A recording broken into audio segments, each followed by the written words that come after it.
Welcome to Burlap Teachers. Enjoy the video. You begin by creating a full backup of your world and server files so you can restore if needed. Stop the server now and disable any auto-restart so files remain consistent. Once done, confirm the server version, map seed, and the exact name of the Nether folder you'll remove. This prevents accidental deletions. Make sure you have local copies of server, properties, and plugins, because resetting the Nether removes dimension-specific data that some plugins reference. You'll now delete the Nether dimension files via Aternos File Manager. Navigate to your world folder and locate the dim1 Nether directory. Stop again, then delete dim1 only. Do not remove level, dat, or the overworld files, because those hold global world info.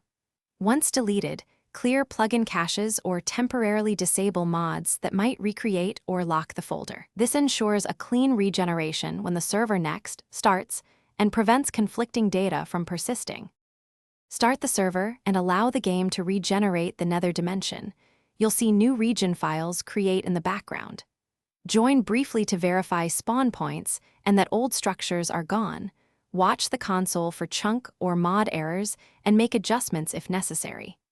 If something goes wrong, immediately stop the server and restore your backup from the files you saved earlier. Then disable any plugin or mod that caused the conflict before attempting the deletion again. This single troubleshooting step prevents data loss. Thanks for watching. Consider subscribing if this video helped you.